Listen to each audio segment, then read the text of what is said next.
The idea of living alone or solitary life has been a powerful spiritual and philosophical theme for centuries. Monks, particularly those in Christian, Buddhist, and Hindu traditions, have long embraced solitude as a path to enlightenment, divine communion, and self realization. Their stories of seclusion are not just tales of isolation, but rather deep explorations of the human condition, the nature of the divine, and the power of solitude in finding true meaning. This story reflects on the life of one such monk who found in solitude the greatest revelations about life and existence. The calling to solitude. In the 6th century, far away in the quiet deserts of Egypt, there lived a young monk named Thomas. Born into a wealthy family, he had known the luxuries of life in the city, but from a young age, Thomas felt drawn to something deeper. His heart, restless and unsatisfied, yearned for peace and a sense of purpose that the material world could not provide. The world, with all its distractions and indulgences, seemed noisy and fleeting. After years of searching, he finally heard of a monastery deep in the desert where men lived in isolation, devoting their lives to God. Heeding this call, Thomas left his life behind and joined the community. However, even the monastery, with its routines of communal prayers and shared meals, did not fulfill his longing for deeper communion with the divine. He realized that while the monastery offered discipline, it still surrounded him with distractions, human interactions, schedules, and worldly concerns, albeit in more modest forms. It was not enough. His abbot noticed Thomas's increasing detachment and one day asked, "Thomas, I see your heart is still searching. What do you seek?" "I seek solitude," Thomas answered, "to be alone with God, away from all distractions." The abbot, a wise man, understood the journey that Thomas had to make.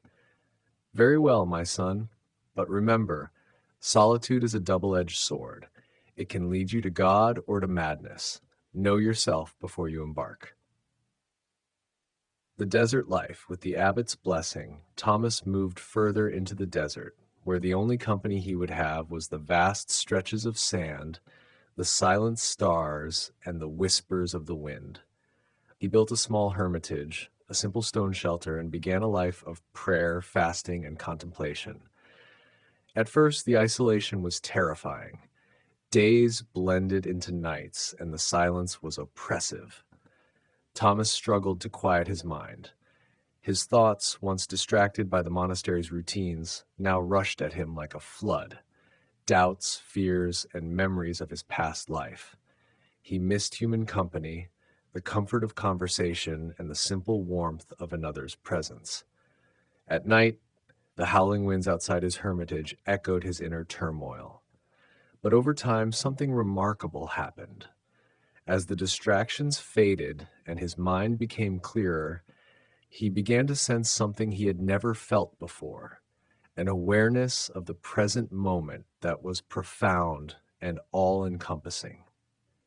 He could hear the silence of the desert. He felt the presence of God, not as a distant concept, but as a living reality surrounding him within the stillness.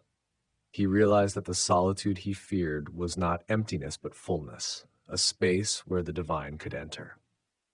The inner struggles. Yet, the journey into solitude was not without its trials. For Thomas, solitude meant facing his inner demons. Without external distractions, every fear, every doubt, and every weakness came to the surface. He began to see the truth about himself, not as a monk seeking God, but as a human being struggling with pride, anger, and desire. It was in the solitude of his hermitage that Thomas had to confront his own ego. One day, during his meditations, he felt overwhelmed by a sense of failure. "What am I doing here?" he thought. "I am no closer to God. My mind is a mess, and I am no better than when I started." But in that moment of despair, a thought emerged. Perhaps the path to God was not about achieving perfection, but about embracing imperfection with humility. Perhaps solitude was not meant to purify him of all weakness, but to reveal the truth of his humanity and allow him to surrender it to the divine. With this realization, Thomas found a sense of peace. He stopped trying to control his thoughts and emotions and instead allowed them to arise and pass like the winds of the desert. He practiced simply being, existing in the present moment with all its imperfections. The solitude had taught him that the path to God was not a straight line, but a winding journey of acceptance, surrender, and trust. The power of solitude. As years passed, Thomas's hermitage became a place of deep spiritual power. He lived with almost no possessions, eating only what the desert provided: dates, water, and occasionally the offerings of pilgrims who sought his wisdom. He spent his days in silence, prayer, and contemplation, and his nights gazing at the stars, marveling at the vastness of the universe and the smallness of his own existence.